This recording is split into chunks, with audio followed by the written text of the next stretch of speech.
that pretty much the whole day it was evacuating, and we just coming down. Then pretty much sometime in the afternoon, the evacuation came all the way down to Rist Canyon Road, and so I didn't have time to evacuate ourselves. Probably until about, when I say it was maybe 9 p.m. Where I say, hey guys, I need to go and try to get our animals and stuff. Then my wife was up here still loading, packing animals. So we packed the truck with stuff, with all the animals. And we came back so she could pick up her car, and then luckily she did, because otherwise we would have lost it. And then she drove down, and then I went back to continue with the fire until about 4 o'clock in the morning.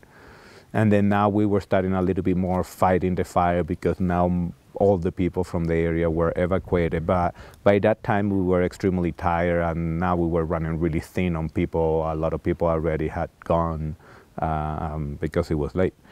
So we kind of broke about 4 o'clock in the morning, the last 4 people we were there. And I drove down to the school to try to get some rest, and then give a little update to my wife what was happening. She's a volunteer firefighter, but with all the animals, she had to stay there taking care of the animals. He actually was not able to sleep at all, as you'd imagine. So at 5 o'clock in the morning, I head back up.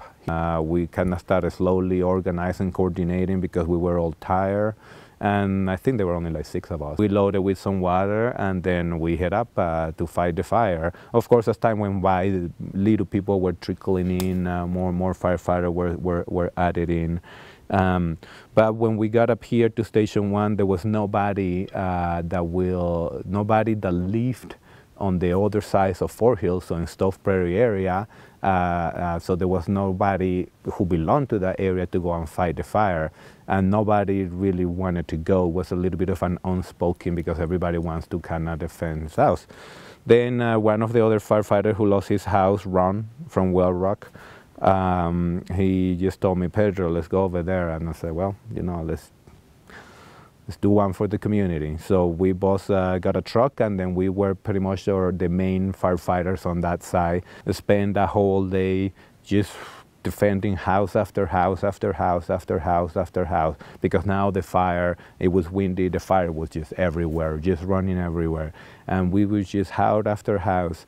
Then when I realized the magnitude of the fire and the way that I have gone, I heard on the radio sometime in mid-afternoon that the fire was on Davis Ranch Road.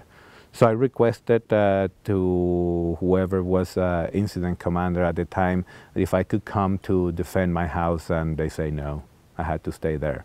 So I stayed fighting the fire over there, and little by little that created more anxiety and trauma. And then of course I hadn't slept at all the evening before.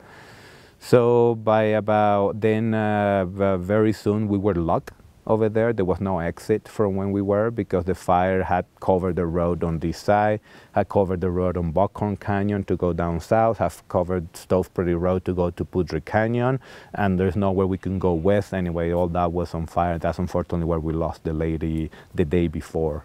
And so the fire was pretty much and that whole area. After exhaustion and anxiety, I knew that my house had a good chance to be burned.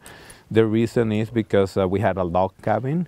I had my whole fire protection area around the house, but unfortunately our house sits next to a neighbor property, and the neighbor property, I had the discussion with him a couple years before, actually by coincidence, that I was worried about the fire coming from that side, because that's the west side. That's usually where the wind blows from. So I knew that there was about 80% chance that the fire was going to come on that direction. And he never really wanted to cut the streets. Actually, his fence, it was in my property about 7 feet. And I didn't want to create any issue between neighbors, so I didn't say much, but that's how the fire came. and that's how it burned the house. If I would have come when I asked to come, I think it was definitely before the fire burned, but whether I was going to be able to do anything or not, I do not know, and I will never know, and I never spent any time thinking about it. It's the past, and yeah. So yeah, I do not know, if I would say that. The community came close together during and after the fire to help each other, but that lasted only 2-3 months. And then after that, everything died very quickly and disappeared very quickly. For those of us who lost something, especially our homes, that didn't have anywhere to live, we were still living in the disaster. Everybody else who didn't lose a home or something extremely important, they were already moving on to the next next disaster, next drama, next media drama that gets attention. So pretty much we were just left by ourselves. Pretty much during the whole year after the fire, but 3 weeks, they closed Rist Canyon Road for repairs and do this and do that. And remember, all the people that comes to work here, either to deconstruct or to construct, have to drive up, and they charge per hour. So we are all paying per hour for people just being waiting there and stuck in there because they're closing the road. And honestly, if anything that the county have done, it was against our recovery at all. And we have had no support for any rebuild of any roads or any forest area or properties that are not owned by anybody, or property that people don't show up, or property who wants to recover their properties. Yes, the Forest Service, I mean, there is a caveat, the Forest Service has donated some seedlings, trees for us to do reforestation. They donate usually about 50 a year for the past 2 years.